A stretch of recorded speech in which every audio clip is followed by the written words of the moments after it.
ষষ্ঠী পূজার মধ্য দিয়ে শারদীয় দুর্গোৎসবের ৫ দিনের উৎসবের যাত্রা শুরু হয়েছে। প্রতিটি মণ্ডপে মণ্ডপে চলছে পূজার আয়োজন আর উৎসবের আমেজ। এ বিষয়ে জানতে আমরা সরাসরি এবারে যুক্ত হচ্ছি ব্রাহ্মণবাড়িয়া শহরের শিববাড়ি পূজা মণ্ডপে। সেখানে রয়েছেন আমাদের পূর্বাঞ্চলীয় ব্যুরো প্রধান পীযূষ কান্তি আচার্য। পীযূষ, ষষ্ঠী পূজা অর্থাৎ আজ মহাষষ্ঠীর মাধ্যমে এবছরের দুর্গোৎসবের মূল আনুষ্ঠানিকতা ইতিমধ্যেই শুরু হয়েছে। ব্রাহ্মণবাড়িয়াতে আসলে আনুষ্ঠানিকতাটি ঠিক কখন থেকে শুরু হবে এবং ভক্ত শোভানুধ্যায়ী যারা রয়েছেন তারা আসলে এবারে দেবী দুর্গার কাছে কি প্রার্থনা করছেন? আপনি যেমনটি বলছেন যে ব্রাহ্মণবাড়িয়ার যে শিববাড়ি মন্দিরে কিন্তু আমরা এসেছি কিছুক্ষণ আগে। এখানে মহাষষ্ঠী পূজা শুরু হয়েছে।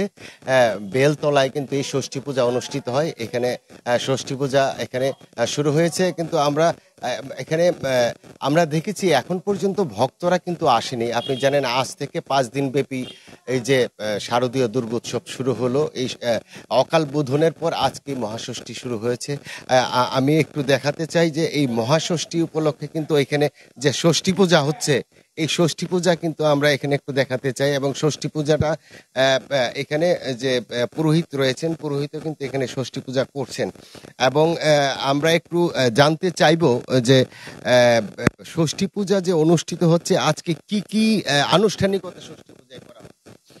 আজকে ষষ্ঠী পূজায় আনুষ্ঠানিকতা এখানে নবপত্রিকা, যেমন কদলী বৃক্ষ আছে, এমন 9টা বৃক্ষ এখানে উপস্থিত আছে এবং আছে। তার মধ্যে মায়ের ওই নবপত্রিকা রূপে এখানে সর্বপ্রথম তার যে সূচনা, যে পূজার যে আমরা আরম্ভ করিব শরৎকালীন শারদীয় দুর্গা পূজার যে সূচনাকেই ষষ্ঠী বলে অবহিত করা হয়। ধন্যবাদ। তিনি যেমনটি বলছেন যে ইতিমধ্যে সূচনা হয়েছে এবং কল্পারম্ভ হয়ে গেছে সকালে।